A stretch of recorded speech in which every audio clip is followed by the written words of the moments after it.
Have you heard of body language? You haven't?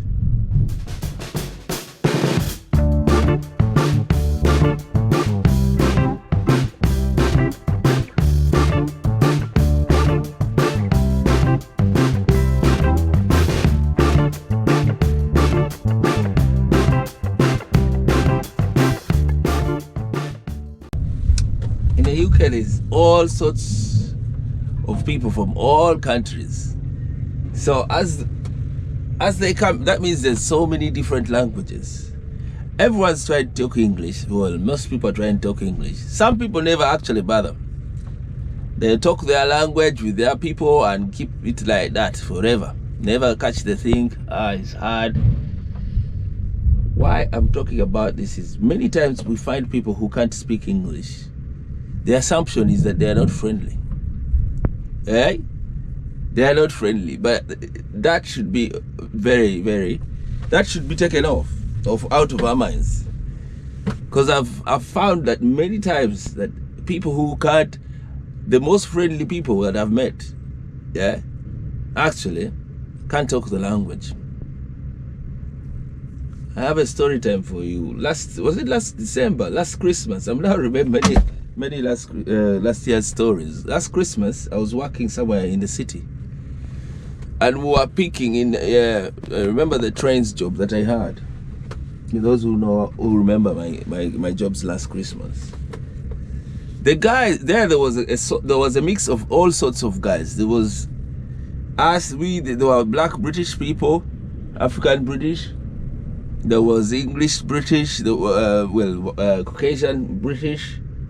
There was Asian guys. There was then there was Polish guy. What other guys? All sorts. United Nations, really. Everyone was there. Asian, African, and Caucasian. White, black, and in between. Anything in between. But what I'm trying to say, the guy who couldn't speak no language was the only guy who one time there was a delay. Because what we used to do, we used to come, we were servicing a train coming from Edinburgh, was it? Or Glasgow? Yeah. The Flying Scotsman, actually. That service was taken away. I don't know, well, the service of, we were working for DHL under a certain company. Yeah? We're working, doing a DHL job. Anyway, the main part is that amongst all those guys, there were guys like me from Africa and come here and blah blah. They were from another part. But the only guy who had the broken English, yeah, I don't know whether it also means that they're the ones you're friendly because you need help, but that's not even valid. I'm just trying to say that language, yeah, language is not a barrier for friendship, for friendliness. That means that even if a person doesn't speak the language you speak, you can tell through body language that they are friendly or not. It's just you can look at them and their mannerisms and their little movements and how their facial expressions and everything, and you can tell whether they are friendly or not. So I was trying to say, this guy, when there was a train, the train was delayed and I think I had to wait extra like 3 hours. This guy is the only one amongst the whole group who said, driver, do you want to come with us and let's go to the canteen? Their canteen had all sorts of free food. Bread, any kind of bread you want, yogurts, there was dinners, rice with microwavable stuff, all the stuff that we were servicing the train. Because this train comes from up north, they pick food just like the airlines. Take out we were giving them the fresh stuff. They give us the other, like the dirty dishes or whatever left, wines, foods, sandwiches, all kind of things, beers, and then we would basically swap. So all that they had left and the things that they were probably meant to chuck, they had them in the canteen for free. Lot of stuff. But he's the only guy who once said, instead of staying here, you've not had breakfast, come. Because I used to start at 3. There was no way you would find anything hot at 3. You're coming with sandwiches. The only guy who favored me and said, driver, come in the canteen and we wait over there. The smallest, it sounds like a small thing, but how else do you see all these signs? Yeah, small things add up to be big things. So all I'm saying is, I have noticed that simply because the person doesn't talk English, the main language that we're using here, doesn't mean that they are not friendly. So don't judge quick because he can't talk. I think it's also the frustration in communication. Sometimes people get a bit frustrated, they can't speak it. That now comes out as fury. But there's video. What I'm trying to say is, don't be quick to jump. And there was another guy, actually the one who inspired the video of this video is my commenter on there as Jacu, Jacu, I think is. Yeah, this fella also has been very friendly to me.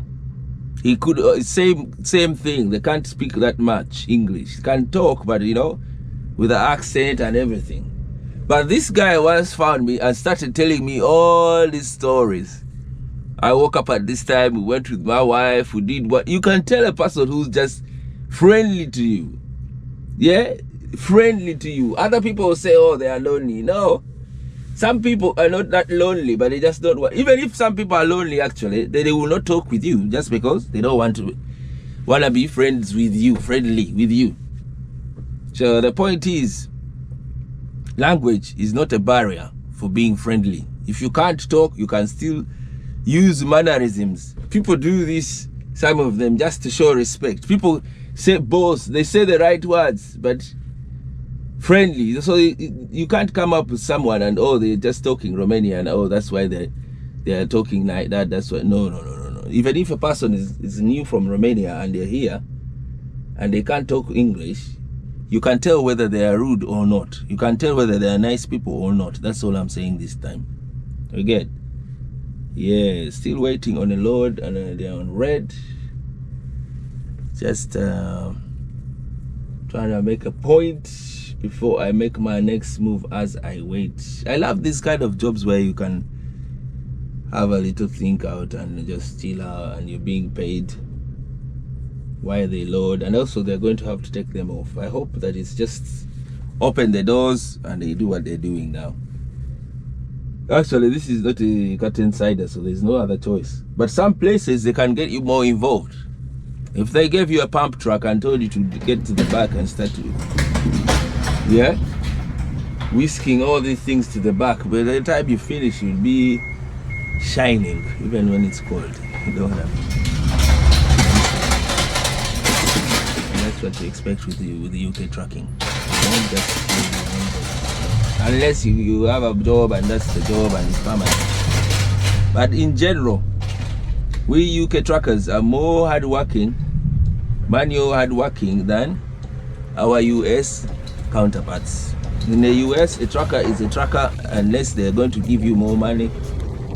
I was going to with some guy. Where did we go? We went to Kansas City University to pick some computers. Actually, I remember the customer was a Nigerian man in Houston, Texas. Yeah, when we got to Kansas City, the woman said, "Oh, we don't have loaders, blah blah blah blah." And I was with my mate who was showing me the country. They had to tip my mate. Do I remember correctly?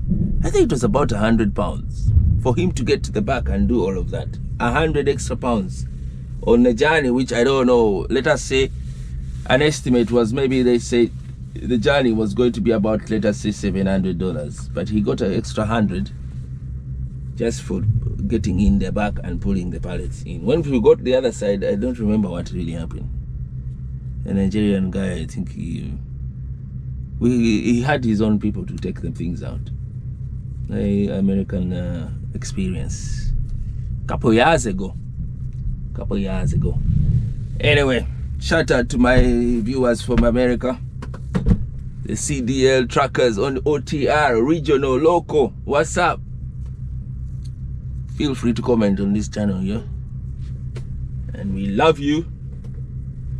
All you, my viewers and commenters and subscribers.